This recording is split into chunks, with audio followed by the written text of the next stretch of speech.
Graça e paz, irmãos, irmãs, eis-nos aqui, firmes e fortes, a graça de Deus. Os irmãos também em casa, amém.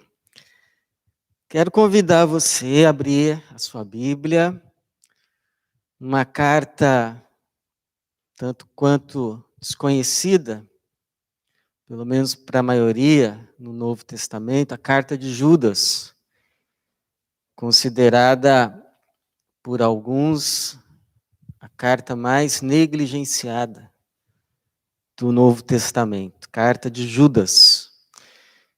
Fácil de achar. É a carta que antecede o Apocalipse. Então, basta achar o Apocalipse, que é o último livro da Bíblia, vem um para trás e você encontrou aí a carta de Judas. Judas, capítulo de número 1.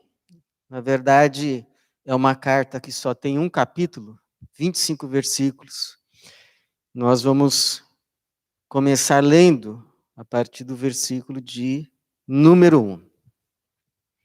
Judas, capítulo 1, a partir do versículo 1, que diz assim: Judas, servo de Jesus Cristo e irmão de Tiago, aos chamados e amados em Deus Pai, guardados em Jesus Cristo, misericórdia, paz e amor vos sejam multiplicados. Amados, enquanto me empenhava para vos escrever acerca da salvação que nos é comum, senti a necessidade de vos escrever, exortando-vos a lutar pela fé entregue aos santos de uma vez por todas. Amém. Obrigado, Senhor. Obrigado pela tua palavra. Pedimos que mais uma vez o Senhor se revele a nós, abra o nosso entendimento, coração, mente, vontade, e semeia mais uma vez a tua palavra viva na nossa vida, tanto para os que estão aqui, quanto para os que estão em casa. É a nossa oração para que haja cura, para que haja salvação, em nome de Jesus. Amém. Amém. Confesso, irmãos, que teve um tempo assim, no meu ministério, que eu cheguei a pensar que eu não me escandalizaria mais com nenhum pecado na igreja. Eu cheguei a pensar que eu já tinha visto de tudo, mas eu estava enganado.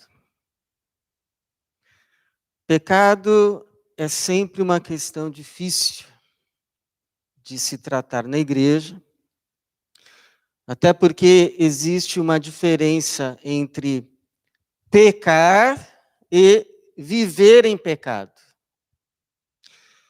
E nem todo mundo discerne essa diferença, que pecar é uma realidade ainda presente na vida de qualquer um de nós, o pecar involuntário, que João vai dizer que se dissermos que estamos sem pecado, fazemos de Deus mentiroso, porque ainda vivemos com esta condição.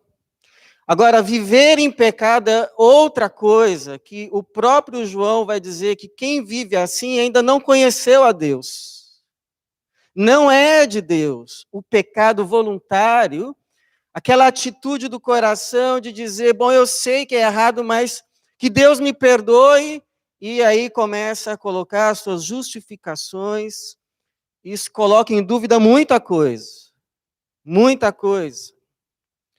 Agora, a realidade de pessoas que optam, que se entregam a esse tipo de resolução, ou seja, que acabam, ainda que se dizendo cristãs, seguidoras de Jesus, povo de Deus, mas vivendo em pecado, é uma realidade que sempre foi presente na Igreja de Cristo, mesmo quando esta ainda era embrionária, ou seja, na figura dos 12 apóstolos. Entre os 12 apóstolos, tem gente que se escandaliza hoje com pecado em igrejas, mas se esquece que entre os 12 apóstolos escolhidos por Cristo, teve um Judas que traiu Jesus por ganância. Tem gente que exalta a igreja primitiva, e é verdade, é modelo, mas se esquece que logo nos seus primórdios teve um Ananias e Safira. Um casal que ousou mentir, dissimular diante da igreja. E mentindo à igreja, mentiu àquele que habita nela, o Espírito Santo. Sofrendo, então, a consequência.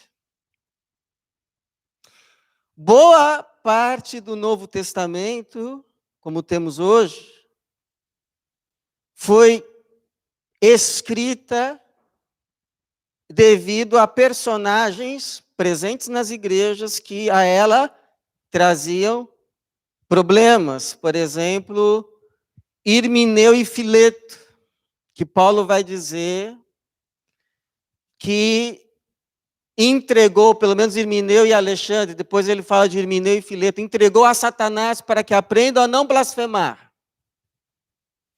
Porque estavam ensinando que a ressurreição final já havia acontecido.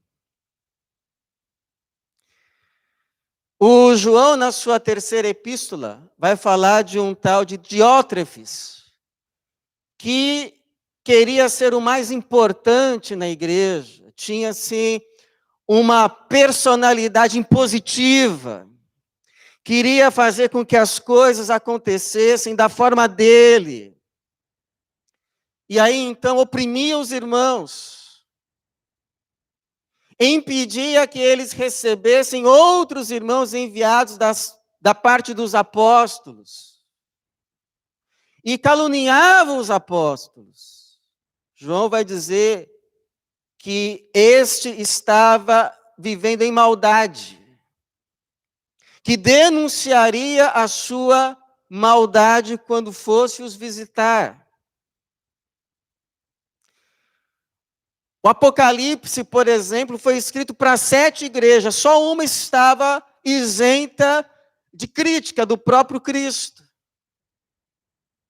Uma delas, a de Tiatira, tinha uma mulher que se dizia profetisa, e com a sua doutrina desviava os irmãos para aquilo que ficou conhecido como os segredos de Satanás. Coisa séria, coisa grave. E esta foi uma das razões que, ou melhor, a razão que levou este Judas, que não confunda com o Judas Iscariotes, não é esse Judas Iscariotes. Também não é Judas, porque entre o grupo de apóstolos, 12, haviam 2 Judas. Havia o Judas Iscariotes, que traiu a Jesus, e havia também um outro Judas, que é chamado também nos evangelhos de Tadeu. Alguns vão juntar o nome e dizer que é Judas Tadeu. Mas em um momento é chamado de Judas, em outro momento Tadeu, mas também não é esse. Esse Judas que escreve essa carta é irmão de Jesus, filho de Maria, assim como também Tiago, que escreveu a epístola de Tiago, era também irmão de Jesus. Mateus, capítulo 13, versículo 55, vai dizer assim: não é este o filho do carpinteiro, se referindo a Cristo? Sua mãe não se chama Maria, e seus irmãos Tiago, José, Simão e Judas. É esse Judas. Tanto que esse Judas começa a carta dizendo: Judas, servo de Jesus Cristo e irmão de Tiago. ele se apresenta não como um apóstolo, mas como irmão de Tiago, esse Tiago que era também irmão de Jesus. E esse Judas, ele vai escrever à igreja, e a princípio, ele gostaria de escrever sobre aquilo que é comum aos irmãos e irmãs, a salvação, mas ele é impelido a escrever a respeito de outro assunto, um problema que estava acometendo a igreja, que era a presença de não irmãos, que se diziam irmãos, mas que ele chama de ímpios. Ímpios, ou seja, não pios, não piedosos, não tementes a Deus, e que, devido então à sua postura de vida e também ao seu ensino, ameaçava desviar outros daquilo que ele vai te chamar de a fé uma vez por todas entregue aos santos. É o que ele vai dizer aqui a partir do versículo 3. Amados, enquanto me empenhava para vos escrever acerca da salvação que nos é comum, senti a necessidade de vos escrever, exortando-vos a lutar pela fé entregue aos santos de uma vez por todas. E por quê? Porque certos homens se infiltraram entre vós, sem que fossem notados. Desde há muito tempo eles estavam destinados para o juízo. São homens ímpios. Homens ímpios. Não ameniza. Homens ímpios. Então a pergunta, irmãos, é, diante dessa realidade, que não adianta a gente romantizar, como que nós vivemos diante dessa realidade da presença de desviados na própria igreja, a fim de que a gente mesmo não se desvie e seja contado entre. Então, a primeira atitude nossa não é começar a rotular ninguém. Pelo contrário, a primeira atitude nossa é o autoexame. O autoexame. Porque o Paulo vai dizer lá em 1 Coríntios 11, 28 e 31, examine, pois, o homem, a quem? Ao outro? Ao irmão Beltrano? A irmã Ciclana? Examine, pois, o homem a si mesmo. A si mesmo. E continua, porque se julgássemos a nós mesmos, não seríamos condenados. Então, quando eu estava lendo, refletindo, meditando nessa epístola de Judas, e vi ali alistadas algumas características, pelo menos 12, destes homens, e depois vale a pena você na sua casa, com calma, lê-la, eu fui fazendo um check-up. E olha que tem algumas características aqui que é bom todo mundo fazer um check-up, viu? Tem umas assim que não bate com alguém que de fato é de Cristo, porque uma delas é que esses homens não têm o Espírito. E a gente já aprendeu aqui que quem não tem o Espírito não é de Cristo. Ou você tem o Espírito ou não é de Cristo. Quem é de Cristo tem o Espírito. Então essa não vale para nós crentes verdadeiros, vamos dizer assim. Mas tem algumas outras, e eu vou alistar pelo menos aqui 5, estes homens mudam a graça de Deus. Versículo de número 4, são homens ímpios que mudam a graça de nosso Deus em libertinagem. Confundem o que é graça.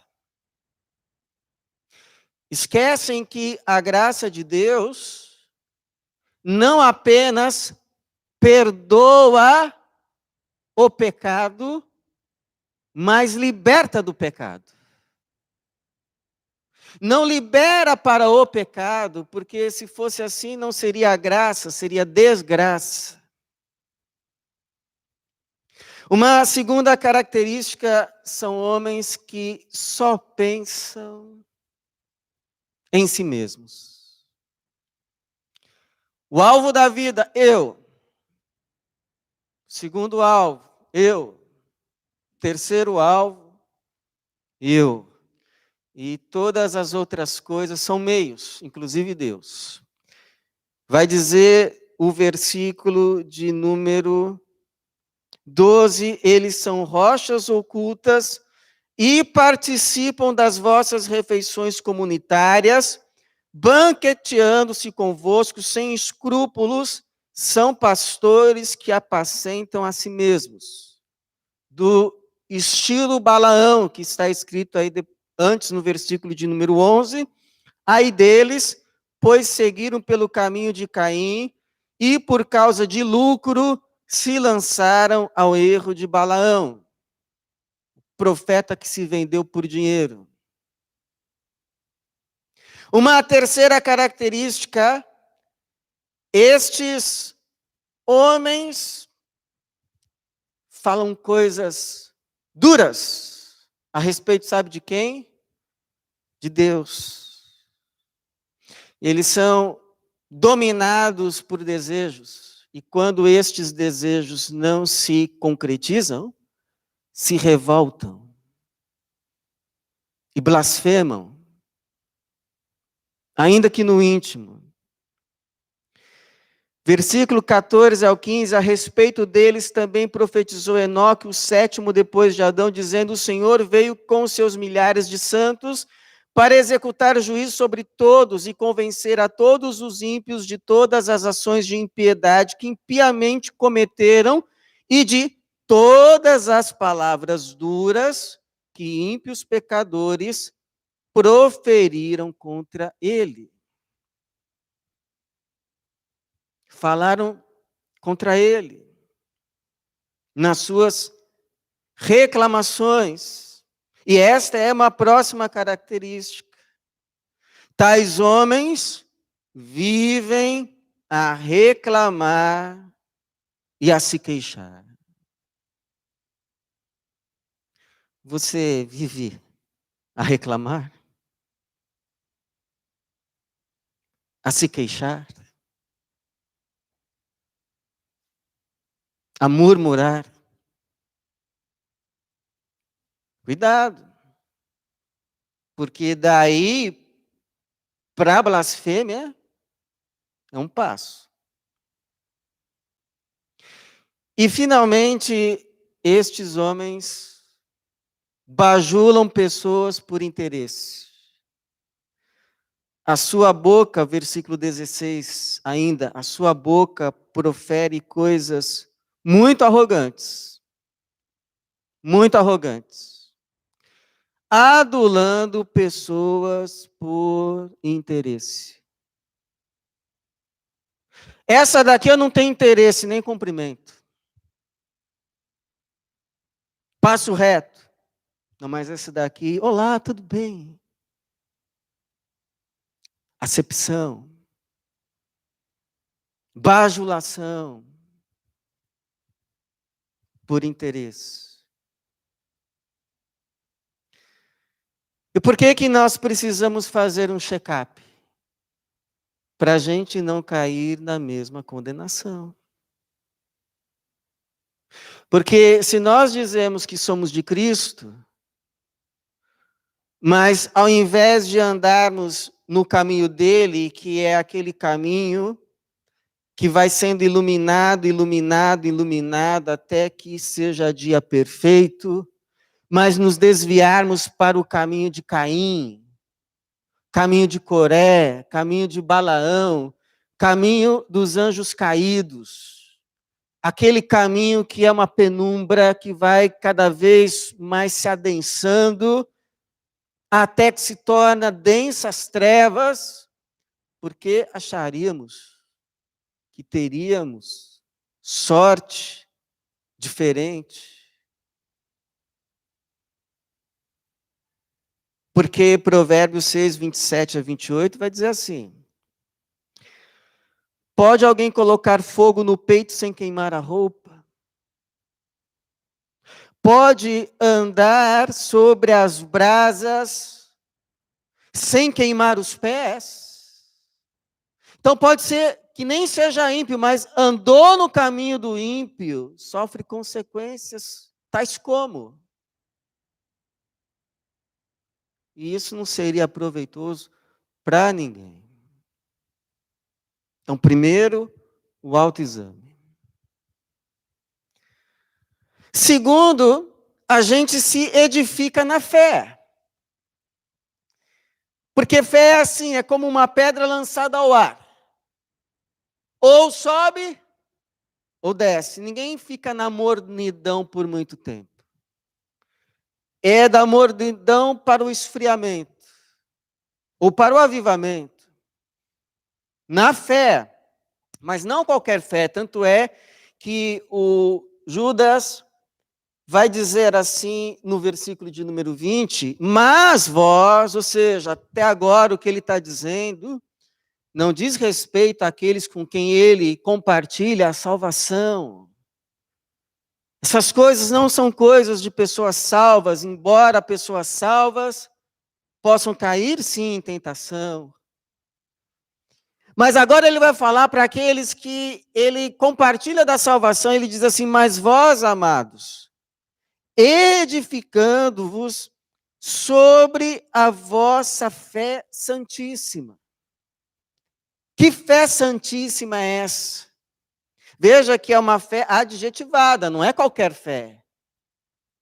É a fé santíssima. É aquela fé comunicada, confiada pelos apóstolos de Cristo, que andaram com ele, que ouviram dele, que aprenderam dele. Essa fé que tem apenas um fundamento. A fé que tem apenas um fundamento, e o fundamento é Jesus Cristo. O fundamento é Jesus Cristo. Construir sobre este fundamento é edificar na fé. Construir sobre outro fundamento não é se edificar na fé, mas é se desviar da fé.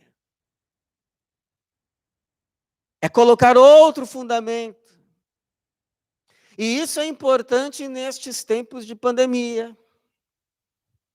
Porque estava meditando, refletindo e pensando assim, puxa, no contexto aqui de Judas, então o que aconteceu? Ele vai dizer que em determinado momento, homens ímpios se infiltraram na igreja. E por meio do seu estilo de vida, aquilo que ensinavam pelos exemplos, mas também pelo que falavam, ameaçavam a fé da igreja, aquela fé que foi entregue de uma vez por todas. Até porque nesse contexto aqui, era comum as peregrinações, era comum evangelistas saindo por cidades, por vilas. E uma vez que se diziam cristãos, era de praxe a hospitalidade. Então, alguns receberam esses homens nas suas casas. E por meio dessa hospitalidade, eles foram introduzidos à igreja.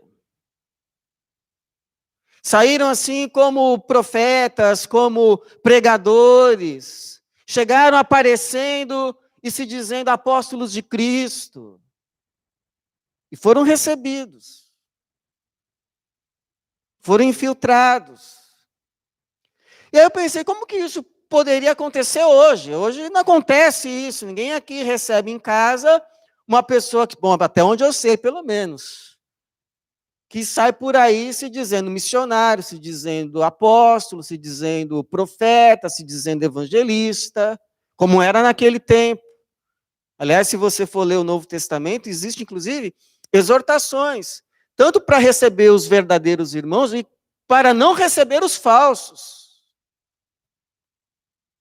Não receber sequer em casa, devido a esse contexto. Mas nós não estamos mais nesse contexto, então eu me perguntei, como isso poderia acontecer hoje? E aí, de repente, vem o plim, internet. Internet. Internet. Tem muito pregador, profeta, mestres entrando na casa de muita gente por meio de internet. São recebidos com as portas escancaradas. Escancaradas.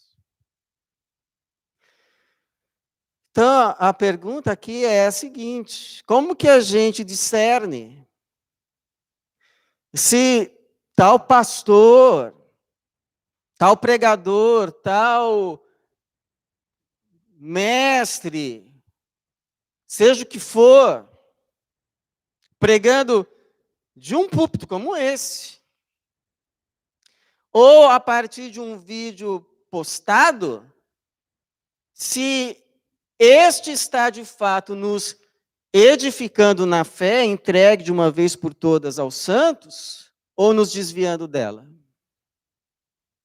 Como é que a gente sabe? Então, irmão, atente para duas coisas, irmãos e irmãs. Duas coisas são básicas. Primeiro, os frutos. As obras. Testemunho. A vida. Bom, pastor, mas nós não podemos julgar. Nós não podemos julgar, mas podemos discernir. Julgar motivações, isso é pressuposto apenas prerrogativa exclusiva de Deus. Nenhum de nós tem condições ou está em posição de julgar motivações de ninguém. A gente não é Deus. Para conhecer o coração, mas é prerrogativa nossa julgarmos no sentido de escrutínio, de discernimento, ações. Eu não sei qual é a motivação dessa ação, mas eu sei se essa ação é certa ou errada. E isso Deus nos deu escrutínio. O próprio Jesus vai dizer, Mateus 7,16, cuidado com os falsos profetas, que vêm a vós disfarçados em pele de ovelha, mas interiormente são lobos devoradores, pelos frutos os conhecereis. Pelos frutos os conhecereis. Então, Martin Lloyd Jones fala uma coisa interessante. Ele diz assim que, vamos dizer, um falso ensino, um falso profeta, ele não é conhecido necessariamente pelo que ele fala, porque você vai ouvindo e vai acompanhando na Bíblia e, de fato, é conhecido pelo que não fala. Por isso,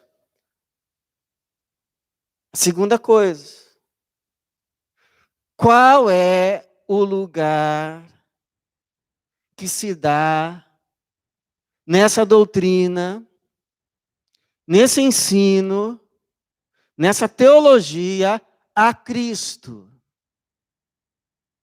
a Jesus? Qual é o lugar que Jesus ocupa em tudo isso? Ele é o centro de todas as coisas e para o qual todas as coisas convergem? Ou é só uma pecinha boiando no meio de um monte de outras coisas? Jesus, ele é o ponto de referência pelo qual é interpretado tanto o Antigo quanto o Novo Testamento, ou ele é apenas um personagem, ainda que importante, mas ao lado de Moisés, Elias, Paulo e da mesma monta? Porque o autor de Hebreus vai dizer que não é assim. Em outras palavras, qual é o fundamento de tudo isso? É Cristo, sem o qual toda a casa cai, não fica de pé, ou o fundamento é outro? Porque é o Paulo que vai dizer. 1 Coríntios 3,11. Eu lancei o alicerce, e vejam bem como constroem sobre esse alicerce, aí em 1 Coríntios 3,11, ele vai dizer: porque ninguém pode lançar outro alicerce além do que já está posto, o qual é Jesus Cristo. Jesus Cristo é o fundamento da nossa fé, e não há outro. Jesus é o nosso único fundamento. É nele que a gente constrói a nossa fé. Fora dele, não é construir na fé, é se desviar dela. Então, terceiro, primeiro a gente se examina, a gente continua se edificando na fé em Cristo, é Ele o centro, é Ele a razão, é a partir dele que a gente entende tudo, inclusive as Escrituras, que a gente discerne. E terceiro, a gente ajuda quem aceita ajuda. Porque às vezes, irmãos, a nossa tendência é cairmos na seguinte tentação: quer saber de uma coisa? Quer se desviar? Que se desvie. Jesus nunca forçou ninguém a andar no caminho dele. É verdade. Só que ele convidou a muitos. Foi atrás de outros que, por um momento, fraquejaram, como Pedro. Buscou, inclusive, quem não era do caminho, nunca tinha sido até então, como esse próprio Judas, que era irmão dele. Porque o Novo Testamento vai testemunhar que os irmãos de Jesus não criam em Jesus. Eram, inclusive, hostis a Jesus. Durante o seu tempo de ministério na terra, até a ressurreição, porque depois da ressurreição, Jesus aparece para o seu irmão Tiago. E esse Tiago vai se tornar o principal líder da igreja em Jerusalém, aquela igreja primitiva. E parece que os outros irmãos também se convertem, porque o testemunho de Atos dos Apóstolos, lá no capítulo 1, é que após a ascensão, os discípulos se reuniam, não apenas com Maria, mas também com os irmãos de Jesus em oração. Os irmãos de Jesus se convertem após a ressurreição e a ascensão. Talvez pelo testemunho de Tiago, ou não sabemos, mas sabemos que eles se convertem. Que nos mostra que o pecador pode se converter e o desviado pode voltar. Por isso que o Judas vai dizer assim: Versículo 22. E mostrai compaixão para com alguns que estão em dúvida. Mostrai compaixão para alguns que estão em dúvida. E salvai-os. Não é só compaixão, salvai-os.